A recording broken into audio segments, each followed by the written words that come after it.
Leo, tignan natin kung ano yung mensahe para sa'yo. Keep in mind na ito ay general reading lamang, kaya hindi po lahat makaka-relate. Pakilawakan po ang isipan. At kung hindi pa po kayo nakasubscribe dito sa ating channel, please subscribe and hit the bell button para lagi po kayong updated every time na meron tayong uploads.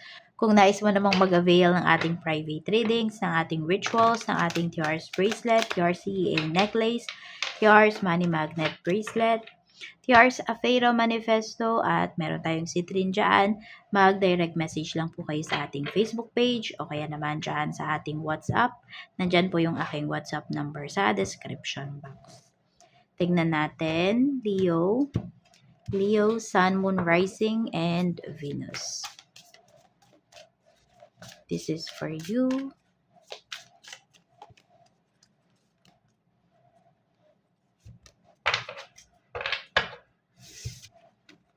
Meron tayo ditong juices. Ayan, fed up, walked away, no communication, taking your power back.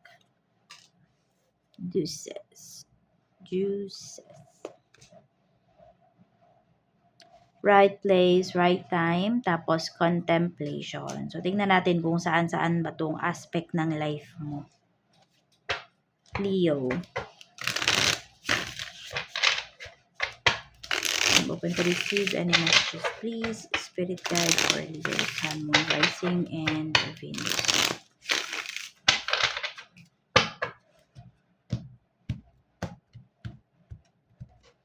Tignan natin. Okay. So, pwedeng may iniiwasan kayo ngayon, ano? Ayan, no communication. Or pwede rin kayo yung iniiwasan ng tao na to.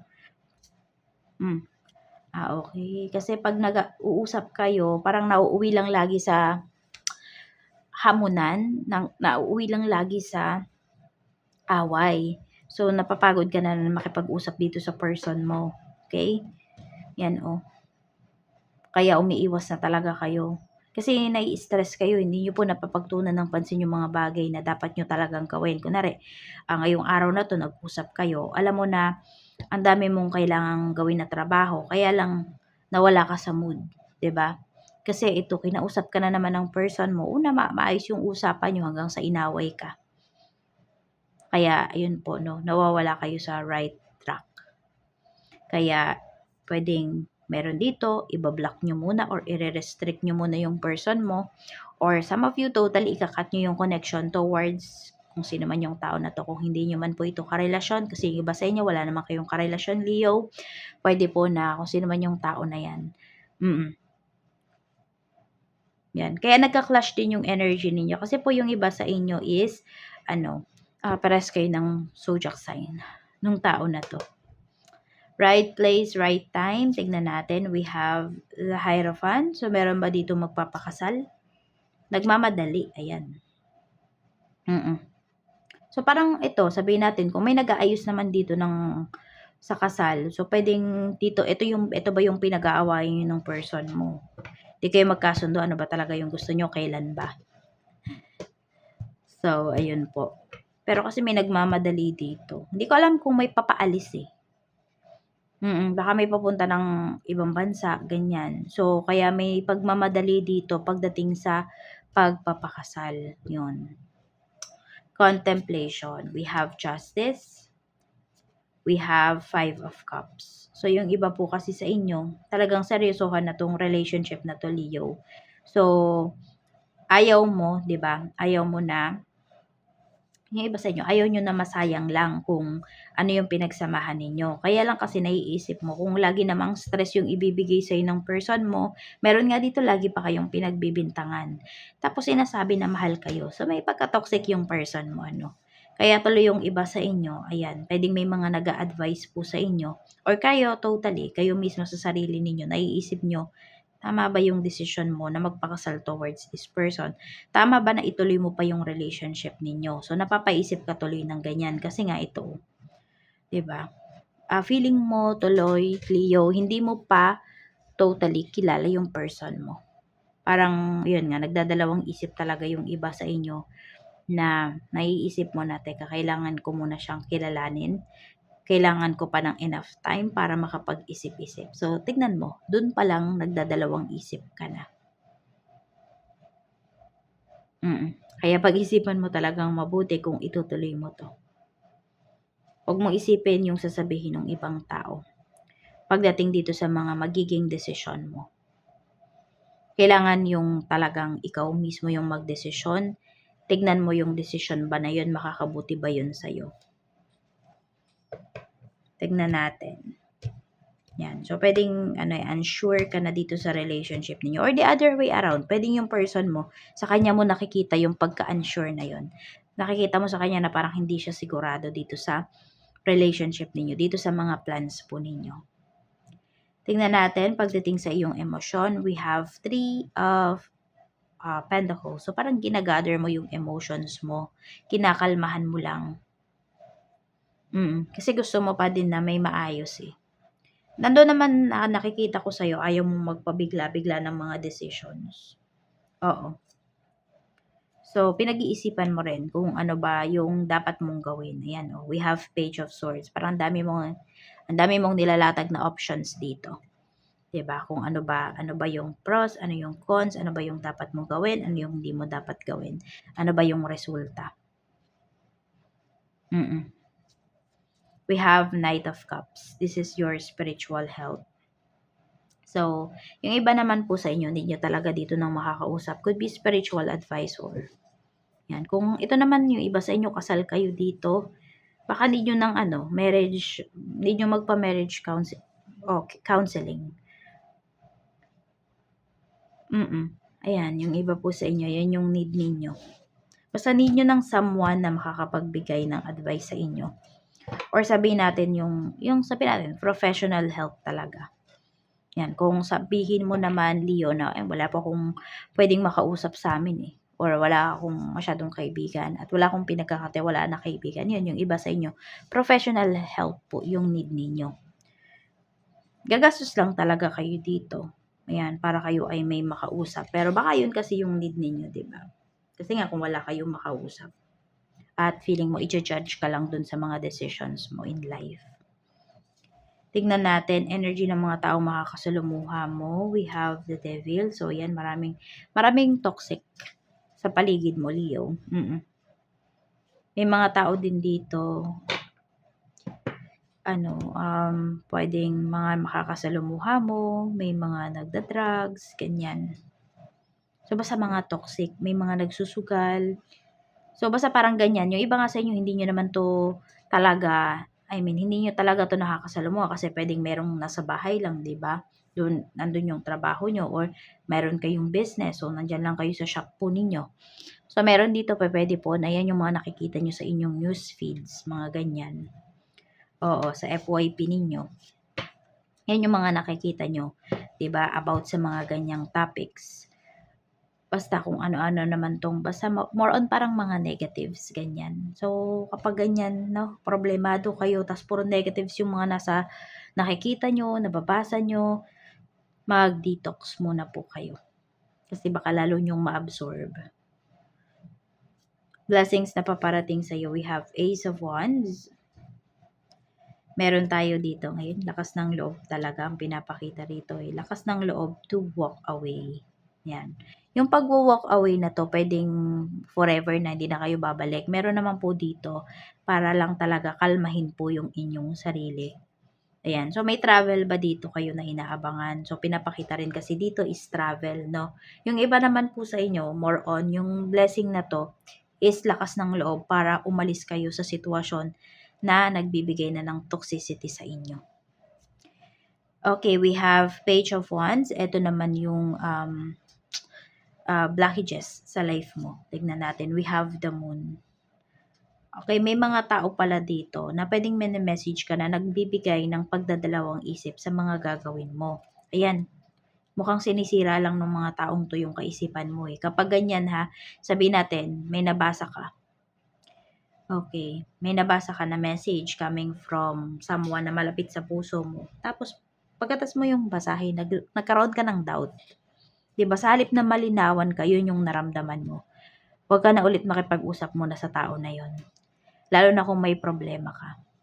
Kasi kung ano-ano din yung sinasabi at kung ano-ano yung paninira ng tao na to about sa'yo. Pwede rin na nakakausap niya yung person mo kaya nag-aaway kayo rito. Ayan. So, there's someone na naninira sa'yo, nag-i-evil eye sa'yo rito. Nakakausap mo po yung tao na to. Tignan natin. Sa work, sa mga naghahanap po ng trabaho, tignan natin. Basta kung kailan mo to mapanood, pwede kang makaresonate, okay? Or ito yung advice sa'yo para sa mga naghahanap ng work. Four of Cups. Wala pang pinapakita dito na trabaho para sa'yo. Tapos, alam mo kung bakit. Yung iba po kasi sa inyo, mapili kayo, Leo. So, I don't know kung pride ba yan or what. Or di nyo lang talaga gusto yung ino-offer sa inyo na work. Kaya lang kasi, ayan, may mga dumadating po.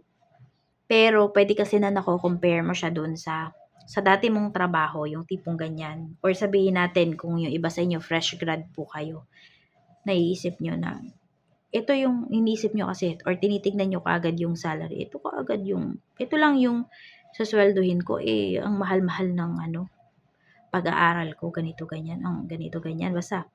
So, ang ano nyo lang dito, kung fresh grad po kayo, is more on experience. Sabi nga ng professor ko nun, sabi niya, kapag kunwari, ayan, fresh grad kayo, apply kayo ng apply. Sulitin nyo na fresh graduate kayo. Yan. Kasi ang kukuhanin mo dyan is experience. Diba? Tsaka mas mabilis kayong makukuha. Yan. Kaya pwedeng may mga dumarating, may mga offer sa'yo. Pero yun lang, ikaw lang yung tumatanggi. Kaya pag-isipan mo. Pero yun nga, kung hindi naman kayo fresh graduate, yung iba po sa inyo na pwedeng nako-compare nyo lang kung ano yung kikitain nyo doon sa bago nyong in-applyan or sa in-applyan nyo, sa ino-offer sa inyo na trabaho, doon sa inalisan ninyo na work. So, do not ever compare. Diba? Pero may choice ka naman kasi dito kung tatanggapin mo ba or hindi. Nasa sayo pa rin naman po yun. And, karapatan mo namang tumanggi. Diba? Karapatan mo naman na mamili. Pero tignan mo rin yung sitwasyon mo. Kung makakatulong ba talaga sa'yo yung ino-offer na to or hindi. Baka kung tingin mo, parang parang pinahirapan mo lang yung sarili mo, di wag mong tanggapin, di ba? Hanap ulit ng iba. Tignan natin, pagdating naman sa mga may current na trabaho, we have 5 of Pentacles. May struggle yung iba sa inyo rito. Hindi ko alam kung may umiiwas sa inyo dito sa work or kayo yung may iniiwasan. Baka may nakaaway yung iba or may nang-aaway sa'yo dito. Someone kasi na parang nilalayuan ka. Pinag-iinitan ka ba dito sa trabaho? Leo? Ayan mukha kasing may nagagalit sa'yo rito. Tapos tuloy, hindi ka makapag-focus sa work. Meron naman, bigla na lang kayong tatanggalin. Ayan kahit na ang galing-galing mo sa trabaho. Ayan. Pero kasi parang hindi kayo papayag dito. Basta ganun may nagagalit sa'yo rito. Pwedeng may nagagalit sa'yo dito, hindi ka tatanggalan ng work. Kung hindi, bibigyan ka ng maraming trabaho. Parang china-challenge ka nung tao na to. Ayan we have King of Wands. Napapansin ka kasi ngayon sa work. So, parang maingay yung pangalan mo. Kaya may mga nancha-challenge sa'yo dito. Kaya may naiinis sa'yo rito. Kasi nagagalingan sa trabaho mo or the way ka mag-work. Tingnan natin. Sa negosyo naman, okay? Sa mga mag-start mag-business, dapat ba mag-start ka na mag-business? King of Swords, medyo nagdadalawang isip pa talaga yung iba sa inyo. Kuha pa tayo ng isa pa.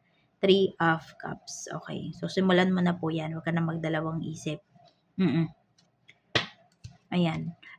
Pinapakita naman kasi dito na mag-start ka na kasi, ayan po, makikita mo na yung iba nga sa inyo, kung na rin ngayon kayo nag-start, masasabi mo pa na sana pala noon pa ako nag-start. This is the best time, okay? Wala na pong perfect moment. Ngayon ka na mag-start. Para maramdaman mo na yung growth na hinahanap mo pagdating dito sa life mo. Magiging happy ka naman, ayan pagdating dito sa iyong negosyo. Sa mga may current business naman po, we have 2 of Pentacles. So, sobrang busy nyo ngayong araw na to. Ayan, we have Queen of Cups. Pero keep pa rin. Sabihin natin, cool ka pa rin. Okay? Cool ka pa rin dito, Leo. We have 6 of Cups. Ingat lang kayo ha, kasi baka mamaya meron kayo dito makalimutan, makaligtaan na order. Pwede kasing matagal-tagal na siyang sinabi po sa inyo, yung reservation ba ganun. Kaya mag-ingat po, double check nyo yung inyong list. Tapos, ayan, meron din dito, madami kang mga dating clients, ayan, mga suki mo, or pwedeng mga bumabalik, or may babalik dito ng mga clients, ayan. Okay na okay po yung inyong sales, kaya sobrang busy nyo talaga ngayon, oh. Tignan natin, quota po. Okay, marireach nyo yung goal ninyo pagdating sa inyong sales. Sa staff naman, okay, meron ka namang staff dito, mag-ingat ka lang kasi tatahi-tahimik, pero nasa loob ang kulo nung tao na to. Leo, ayan oh. Mukhang meron tong hindi magandang gagawin, so mag-iingat po kayo dito sa staff ninyo. Maging observer po kayo. Observe nyo yung mga staff ninyo. Okay. Meron dyan, ginukupitan ka. Basta meron dyan, may ginagawang, may ginagawang hindi tama. May ginagawang mali dyan sa negosyo mo. Pwedeng napapansin mo yan eh, pero hindi mo lang talaga pinagtutuunan ng pansin kasi ayaw mo namang man-judge. Pero maging, ka dito ha, maging vigilant ka. Tignan natin, pagdating naman po sa, kaperahan, energy ng kaperahan mo ngayon. Yun, we have 6 of Wands. Ayan, sulit po yung mga pagod mo dito. Ayan, Leo, napakaganda ng energy, oh. So, ano kasi dito focus lang talaga kayo. Yun yung nakikita ko sa inyo. Focus lang talaga kayo, sabi natin sa negosyo, focus lang talaga kayo sa work. Kaya ang ganda. Ang ganda nung lagay ng finances mo ngayon. Oo. Maaring hindi lang yan nakikita ng ibang tao kasi, alam mo yun, pina-private mo talaga. Hindi ka kasi showy. Ayan. Pero alam mo, kahit hindi ka showy pagdating sa mga, sa mga kinikita mo, marami pa rin nakatingin sa'yo rito. Kasi inaabangan naman nila yung pagbagsak mo. Alam mo yun, hindi pa nga nila nakikita yung totoong narating mo na. Tapos hinihintay ka kaagad nilang bumagsak. Lalo na pag pinakita mo, di ba, kung nasa ang step ka na. Kung nasa ang level ka na. Kaya mag-iingat ka talaga. Mas maging simple ka. Para hayaan mo mag-ingay yung ibang tao. Diba? Huwag mo silang bigyan ng, satisfaction. Na, tama sila sa kanilang sinasabi. Na maging totoo yung mga, yung mga pang-i-evil eye nila sa'yo. Kaya mag-iingat ka rito pagdating sa finances mo. Tingnan natin ano ba yung issue ngayon sa iyong relationship. We have Page of Wands. 2 of Cups. Okay, meron naman dito, alam mo kung bakit mainit ulo ng person mo, lahat kasi pinapansin niya. Ayan. So, isa yan sa, para bang yung person mo, meron dito ha, pwedeng nakukulangan kayo sa time na binibigay. Meron naman dito, lahat ng oras ng person mo nakatuon sa'yo, kaya lahat ng ginagawa mo, napapansin niya. Lalo na yung ang napapansin nga lang itong person mo, pwede is yung mga mali. Pagdating dito sa inyong relationship, pagdating sa sinabi mo. Yun, kaya yung iba sa inyo, nai-stress talaga kayo dito. Pero kasi pinapakita na mawala dito ha, wala naman po kasing ibang pinagkakaabalahan yung person mo. I mean, wala siyang ibang karelasyon. Yan. Meron lang talaga kayong kailangang ayusin dito. More on sa ugali niya. We have 8 of Wands. Ano kasi, siya, parang hindi siya nag-iingat sa mga sinasabi niya. Kaya nakaka-stress talaga kapag kausap mo siya. Kasi walang preno-preno. Yung ganyan. Ayan, pero mahal ka naman daw niya. Yun lang, meron siya talagang kailangang ayusin. Meron siya ditong attitude. Alam mo yung gusto niya ng peace of mind, pero siya hindi makapagbigay ng peace of mind sa'yo dahil sa mga sinasabi niya. Dahil sa ugali niya. Kaya nga may pagka-toxic talaga yung person mo. So, tignan natin. Worth it pa ba? Oh, worth it naman daw if pagpipigyan ninyo. Okay? Kailangan lang talaga ito, yung giving and receiving energy. So, So, kailangan lang talaga maging balance. So, kapag may mga ganyan siya, kausapin mo siya. I-address mo yung ano, yung mga ginagawa niya, yung mga ayaw mo sa kanya, o yung mga sa tingin mo is nakakasakit na mga ginagawa or sinasabi nitong person mo. Kapag dinismiss ka niya or in-invalidate niya yung mga sinasabi mo na yan na nasasaktan ka na ginagawa niya, doon ka magdesisyon. Ayan. Pero hangga't nakikita mo naman na tina-try niyang magbago. Kasi 'di ba yung ugali naman kasi natin or nakasanayan natin na maling gawain, hindi naman yan overnight lang is tapos na. Hindi naman overnight mababago niya yan, 'di ba? Basta nakikita mo nagta-try siya, go. Okay, ibig sabihin mahal ka talaga nitong person mo. At pinapakita naman kasi dito, mahal ka talaga niya. Lumabas nga yung Two of Cups dito. Meron kasi pala dito, twin flame kayo ng person mo. Kasi 'di ba meron tayong right place, right time. Ang nangyari kasi puwedeng 'yun nga, kasi ang kadalasan ng mga twin flames hindi kasi sila naggo-grow 'pag magkasama. Oo.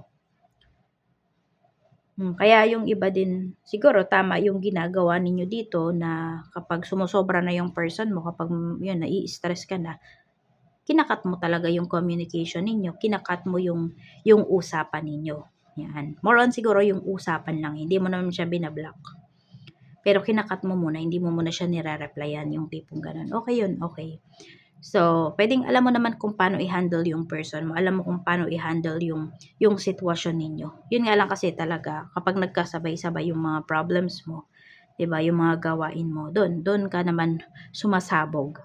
Kaya yun lang din 'no, kaya pag-usapan niyo talaga kasi kaya niyo namang magbigayan, yan ang pinapakita rito.